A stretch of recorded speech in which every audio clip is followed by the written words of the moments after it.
हर हर महादेव, जय माता जी। मैं हूँ अर्चना तिवारी। स्वागत है हमारे चैनल ज्ञान की बात विद अर्चना चिंतामणि में आप सभी लोगों का। कैसे हैं आप लोग, ये बताने के लिए कमेंट बॉक्स में हर हर महादेव, जय श्री सीताराम जरूर लिखिए सावन के पावन महीने में। तो दोस्तों, कैसे हैं आप, ये बताने के लिए अपने ज़िले का नाम, अपना नाम ज़रूर सेंड करिए। अपने नाम से आप वीडियो देखते समय कमेंट ज़रूर करिए, ताकि मैं आपको धन्यवाद दे सकूं और मुझे भी पता चले आप मेरी वीडियो कहाँ से देखते हैं। इसके बाद दोस्तों, आज की वीडियो में हम बात करने वाले हैं महिलाओं से संबंधित बहुत सारी ऐसी जानकारियाँ कि जिसको बहुत सारी बहनें सोचती हैं, कैसे पूछूं, कब पूछूं, पूछना सही होगा या नहीं, लोग क्या सोचेंगे। तो आज ये वीडियो उसी के ऊपर है और उन सभी बहनों के लिए जिसको इस हर बात की ज़रूरत होती है। तो दोस्तों, आज हम विशेष रूप से विशेष बातें करने वाले हैं आपके साथ। आप हमारे साथ वीडियो में एंड तक बने रहिए। इससे पहले आप हमारे चैनल पर नए हैं, पहली बार मेरी वीडियो देख रहे हैं, तो कृपया करके हमारे चैनल को अभी सब्सक्राइब कर लीजिए। अगर मेरी वीडियो आपको पसंद आती है तो लाइक ज़रूर कर लीजिए और चलिए शेयर करना बिल्कुल ना भूलिएगा और ये वीडियो हर अपनों तक शेयर ज़रूर करिएगा, जिससे सबको जानकारियाँ हो सके।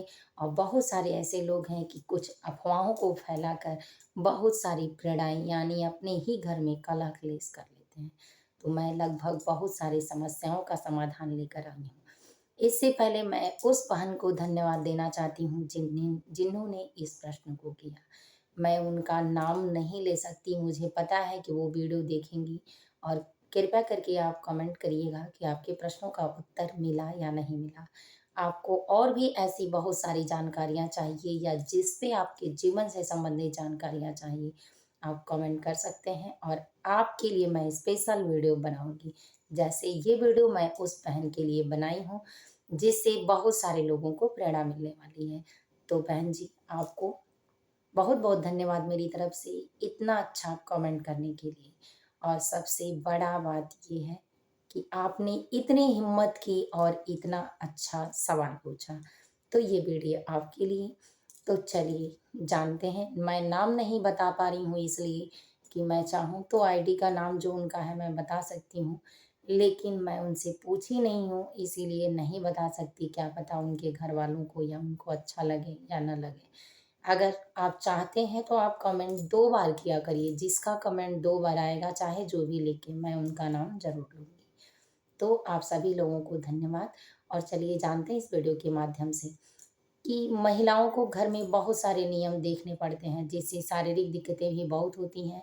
तो उनका सवाल था कि क्या महिलाएं पीरियड आने पर घर की वस्तुओं को छू सकती हैं या ऐसी वस्तुओं को, सभी वस्तुओं को छूने के बाद शुद्ध करना होता है। तो चलिए आज हम इसी पे पूरे जड़ से बातें करेंगे और पूरा आपके सवालों का जवाब देंगे।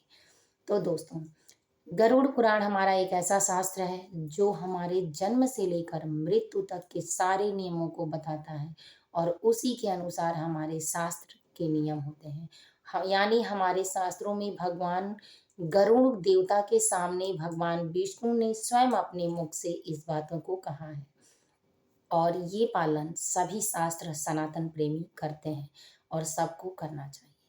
आप वैज्ञानिक दृष्टि से भी जानेंगे कि क्या क्या कैसे है और धार्मिक दृष्टि से भी जानेंगे कैसे है। तो सबसे पहले कि महिलाओं में पीरियड आना कहाँ से शुरू हुआ, क्यों आया। तो जब माता सीता वन में गई थी श्री राम जी के साथ, तो वन में ही सभी, जब उनको पता था कि उनके पिता की मृत्यु हो गई है जाने के बाद और सारी समस्याओं का समाधान हुआ, तो घर घर अपने लौटते समय सभी लोग पिंडदान दे रहे थे अपने पितरों को। तो माता सीता ने भी सोचा और भगवान राम ने भी अपने में बातें की और कहा कि हमको भी अपने पूर्वजों को पिंडदान देना चाहिए। तो गए। वहाँ जाने के बाद ऐसा हुआ कि जो तेल और सामग्री उसकी होती है वो घट गई और श्री राम वहाँ से चले गए और सीता जी को कहें आप यहाँ बैठे रहिएगा, मैं आऊँगा। क्योंकि मैं आपको अगर संस्कृत में बताऊँगी तो बहुत सारे लोगों को हो सकता है समझ में ना आए। तो इसीलिए मैं सारी कहानी आपको गरुड़ पुराण के अनुसार सुना रही हूँ और आपसे निवेदन है कि जब भी आपको टाइम मिले और जब भी आपके अगल-बगल या कहीं भी गरुड़ पुराण का पाठ हो, तो ज़रूर करिएगा। क्योंकि बहुत सारे ऐसे पंडित भी हैं कि जो भी नियम है शास्त्र का आप नहीं जानते हैं, तो आपको चाहिए कि ब्राह्मण को पूरी बातों को बताएं खुल के और उनको सारी बातों को समझाएं। लेकिन आजकल वो लोग बस पढ़ लेते हैं, काम खत्म कर देते हैं। ये उनका अर्थ अच्छा सा नहीं बता पाते हैं कि जिससे समझाने के बाद लोगों को समझ में आए। तो इसीलिए मैं आपको हिंदी में बता रही हूँ ताकि आपको याद भी हो जाएगा और हमारी सरल भाषा है। तो चलिए, तो माता सीता वहाँ बैठ गईं और बैठने के बाद इंतजार करते रहीं। श्री राम प्रभु को देर हुई और सभी लोग वहाँ से जाने लगे। अब प्रभु जब तक आते तब तक दिन ढल जाता। दिन ढलने के बाद कोई पूजा पाठ का चीज किया नहीं जाता है। मतलब उस समय में गदबेर का जो समय होता है, शाम का समय होता है, तो उस समय नहीं किया जाता है। तो माता सीता सोची कि दिन में ही सब लोग कर रहे हैं, हमारे पितृ वापस चले जाएँगे, हम लोगों को श्रापित करेंगे, तो मैं उनके शरीर का आधा भाग हूँ और देवी थीं ही, जननी थीं ही, लक्ष्मी थीं, उनको सब कुछ पता था। वो तो भगवान को अकेला नहीं छोड़ पाईं सेवा करने के लिए, तो सीता का रूप पकड़ के आईं। नहीं तो जब वो लोग अवतार लिए तभी बात हो चुकी थी कि सिर्फ राम जाएँगे, सीता नहीं। मतलब लक्ष्मी नहीं जाएँगे, बस विष्णु भगवान ही राम के अवतार में जाएँगे। तो द्वापर से त्रेता में आने के लिए, लेकिन माता लक्ष्मी औरतें कभी भी पति से ज़्यादा दूर नहीं हो पाती हैं जब प्रेम होता है तो वो आ गईं सीता के रूप में और बताएँ कि मैं आपके बिना नहीं रह पाऊँगी। तो मैं क्यों नहीं, मैं जब इतना कर सकती हूँ तो अपने प्रभु का पिंडदान उनके हक का क्यों नहीं कर सकती हूँ।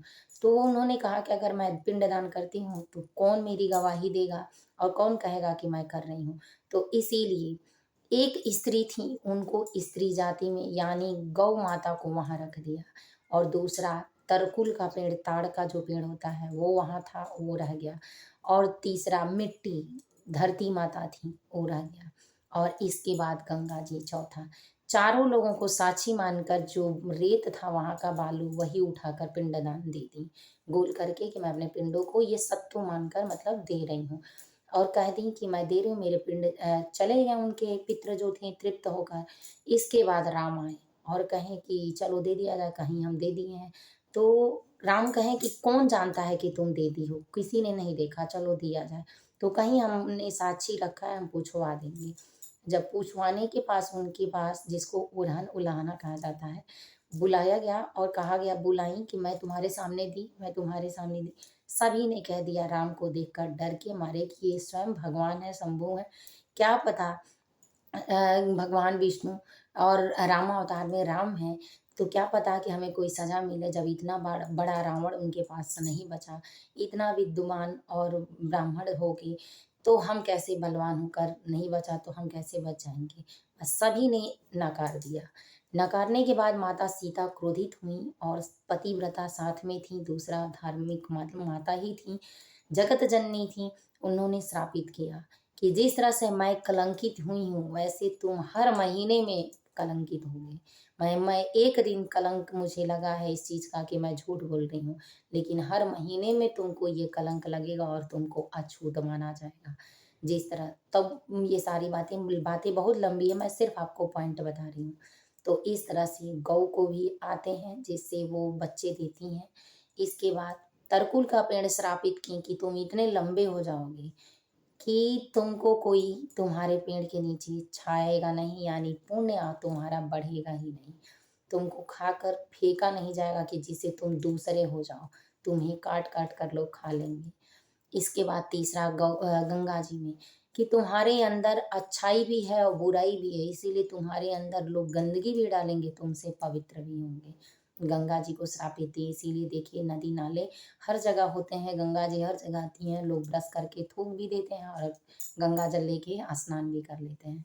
और चौथा चौथा ज़मीन को दी कि जहाँ भी पानी की कमी होगी या तुम जहाँ अकेली पड़ोगी, वहाँ फट जाओगी। तो इसीलिए माता धरती कई जगह आपने देखा होगा कि फटती हैं और जब फटती हैं तो उसमें दरारें पड़ जाती हैं। तो तकलीफ भाई किसी को कटेगा तो होगा, उनको भी होती है। इस तरह से स्त्रियों में मासिक धर्म आया। अब चलिए जानते हैं कि गरुड़ पुराण के अनुसार मासिक धर्म में किन किन बातों का ख्याल रखना चाहिए और क्यों कहा जाता है।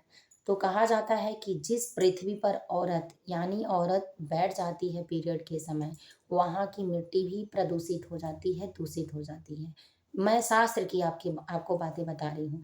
जिस बर्तन को खाती है वो बर्तन अशुद्ध हो जाता है, जिस बर्तन में जिस कपड़े को पहनती है वो कपड़ा अशुद्ध हो जाता है। लेकिन वो शुद्ध भी होता है, उसको शुद्ध करना चाहिए। आप ये नहीं है कि पीरियड के दौरान वो वस्त्र पहन ली और उस बर्तन में खा ली, वो तो हमेशा के लिए प्रदूषित हो गया, नहीं। आप उसको साफ करिए, साफ करने के बाद अच्छे पानी से, गर्म पानी से या किसी भी पानी से साफ-सुथरा उसको धुल-धाल के रखिए, फिर पवित्र हो जाएगा। धुलने के बाद कपड़े भी आपके पवित्र हो जाएँगे, या वही कपड़ा आप पूजा के समय भी पहन सकती हैं, लेकिन उसको धुलना और साफ-सफाई होना है। ऐसे पहन के रख के फिर नहीं पहनना है। तो आज के ज़माने में कोई नहीं ऐसा करता है।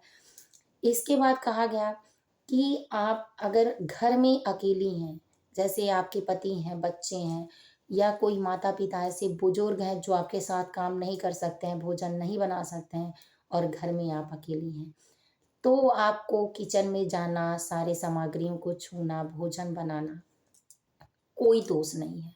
लेकिन आपको अपने मन की पवित्रता के लिए और अपने काम को कम करने के लिए उस समय में मेरा यही सलाह है, हम सभी लोग करते हैं कि आप किचन की सामग्री या तो उस समय नमक, हल्दी इत्यादि सारी चीज़ें अलग कर लीजिए, 2-3 दिनों तक बनाइए और फिर उसको हटा दीजिए। तो क्या उतना ही लीजिए कि जितना बना दीजिए, आप घर में जो नहीं आप मतलब वैसे हैं, उनसे निकलवा कर किनारे रख लीजिए और बनाते रहिए।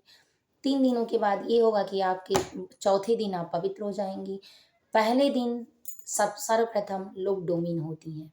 दूसरे दिन डोमिन यानी जो शमशान घाट में होती है, घर भी नहीं आती। दूसरे दिन चंडालेन, उसके बाद तीसरे दिन चामाइन कहा जाता है। शास्त्र के अनुसार कि जो मतलब जितने कोटि सारे जातियों के भी कोटि होते हैं, मैं ये बात इसलिए नहीं कह रही हूँ कि किसी को दुःख और खेद पहुँचे। मैं इसलिए कह रही हूँ कि शास्त्र के अनुसार छोटा-बड़ा 4 स्तुतियों में सबको बाँटा गया। तो उस स्थिति का जो स्थान जिसका है उसको मिलता है। तो इसी तरह से वो तीसरे स्थान पे आते हैं तो उस कास्ट में आते हैं।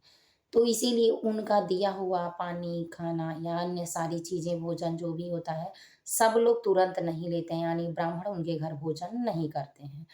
इसके बाद आता है चौथा दिन। चौथे दिन में लोग देवी हो जाती हैं। देवी यानी जिस स्थिति में होती हैं, उस स्थिति की देवी हो जाती हैं। तो आप उस समय अगर आपके घर में कोई नहीं है, तो आप माता यानी दुर्गा माता के लिए, लक्ष्मी माता के लिए भोजन इत्यादि भोग बना सकती हैं, चढ़ा नहीं सकती हैं। आप किचन में जाने के लिए पवित्र हैं और किचन की वस्तुओं के लिए पवित्र हो चुकी हैं, पूजा-पाठ नहीं कर सकती हैं। इसके बाद 5वाँ दिन जो होता है, वो आपका फ्रेश दिन होता है। इसके बाद छठे दिन आप सारी सामग्रियों को छू सकती हैं, रख सकती हैं, उसमें कोई अशुद्धता नहीं है। 7वें दिन आप इतनी पवित्र हो जाती हैं कि आप देवी-देवताओं में सबकी पूजा कर सकती हैं, व्रत कर सकती हैं, उपवास कर सकती हैं, जल चढ़ा सकती हैं। तो इस तरह से नियम होता है। तो आप इन नियमों को भी ज़रूर निभाएँ। फिर किचन में आप जाती हैं, सारी चीज़ों को छूती हैं, तो छूने से क्या होगा? इसलिए छूने से रोका गया कि वो सारी चीज़ें आपके घर में व्रत उपवास भी पड़ रहे हैं, मेहमान भी आ रहे हैं, कोई ऐसा त्योहार पड़ रहा है कि भगवान को आप भोग भी लगाती हैं। तो उन सारी सामग्रियों को आपने पहले छूकर अशुद्ध किया है, तो आप तो शुद्ध हो जाएँगी। लेकिन जिसको छूकर अशुद्ध किया है, उसी से आप डेली खा रही हैं। तो इसीलिए ये पाप बढ़ता है। और जो बढ़ता है पाप वो आपके कारण होता है। क्योंकि आप अगर ऋषि पंचमी की व्रत कथा नहीं सुनी है तो एक बार ज़रूर सुनिएगा मेरे कहने से। मेरे वीडियो में चेकआउट करके देखिएगा, ऋषि पंचमी व्रत कथा आपको पता चलेगा। जिससे उन्हीं के छूने की वजह से उनके पति को बैल की योनि मिली थी और उनको उसी घर में कुतिया की योनि बनी थी।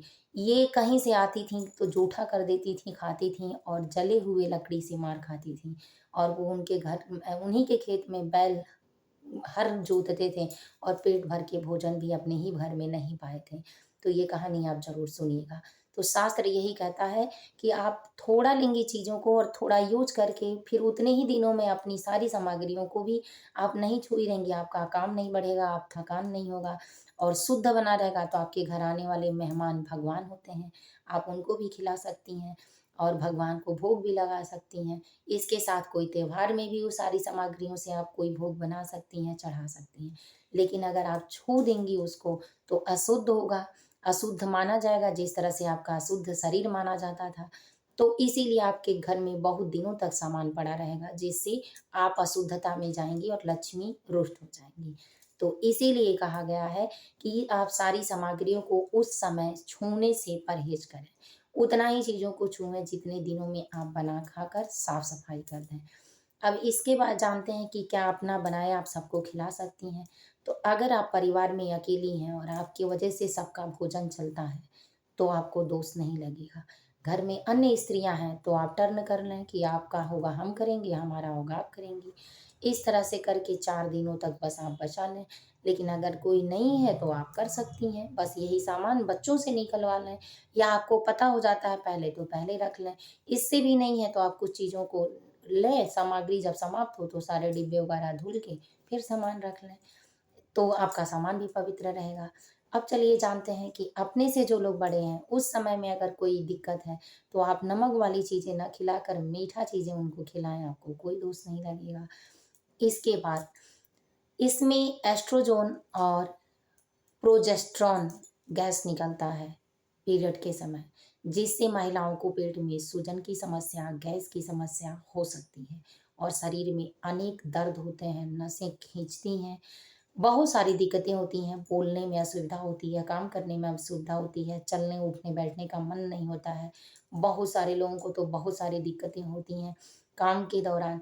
तो उस दौरान आपको साइंस कहता है आराम करने के लिए कि ये साइंस के अनुसार एक सामान्य प्रक्रिया है जो सभी स्त्री वर्ग के लोगों में पाया जाता है, जिससे आपको इस समय में बैठकर आराम करना चाहिए, तो वो छूने से मना करता है।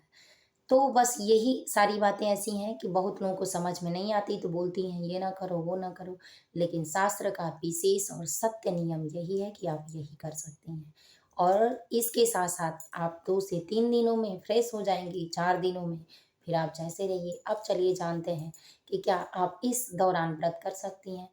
तो अगर आप पहले से व्रत करते आ रही हैं और वो व्रत निर्जला है या नहीं टलने वाला है, जैसे हरतालिका तीज है, हरियाली तीज है, प्रदोष है, एकादशी है, बहुत सारे त्योहार ऐसे जो व्रत करती हैं।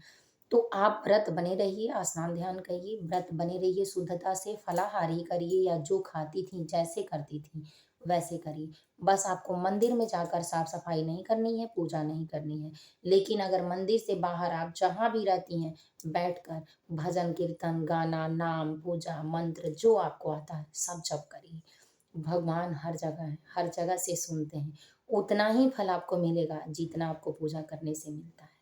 तो इस तरह आप करिए। अगर आप व्रत पहली बार उठाना चाहती हैं तो मत उठाइए, कभी और उठा लीजिए।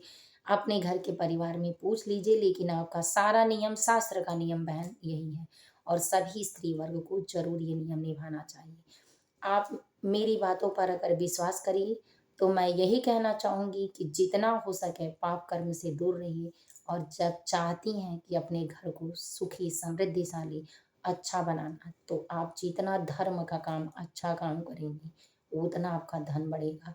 दूसरों की सुनने से ज़्यादा अच्छा है कि अपने काम में व्यस्त रहिए और दूसरों की बातों से अपने आप को बिल्कुल हर्ट मत करिए। क्योंकि दुनिया आपको रुला सकती है, हँसा सिर्फ़ आप अपने आप को रह सकती हैं। तो इसीलिए आप अपने आप पर ध्यान लगाइए, हँसने का वो हर रास्ता ढूँढिए कि जिससे आप और आपका परिवार खिले, मुस्कुराए। आप ऐसा कोई रास्ता ना सुनिए, ना देखिए, ना सोचिए कि जिससे आपको दुःख और तकलीफ़ मिले। सत्य यही नियम है, आप इसी हिसाब से करिए। बस शुद्धता का ध्यान रखिए, सुरक्षा का ध्यान रखिए और स्नान हमेशा करना चाहिए, क्योंकि इसमें अशुद्धता की वजह से आपके शरीर में इन्फेक्शन या बहुत सारी दिक्कतें हो सकती हैं। तो जितना आप साफ-सफाई शरीर की इस दौरान रखेंगी, उतना अच्छा रहेगी। मेरा सारा सलाह सारी बहनों के लिए। तो दोस्तों, वीडियो पसंद आई हो तो लाइक ज़रूर करना, चैनल को सब्सक्राइब कर लें। फिर मिलूँगी एक नए वीडियो में, नए ज्ञान के साथ, वो भी आपके किए गए प्रश्न के अनुसार। जय माता जी, हर हर महादेव।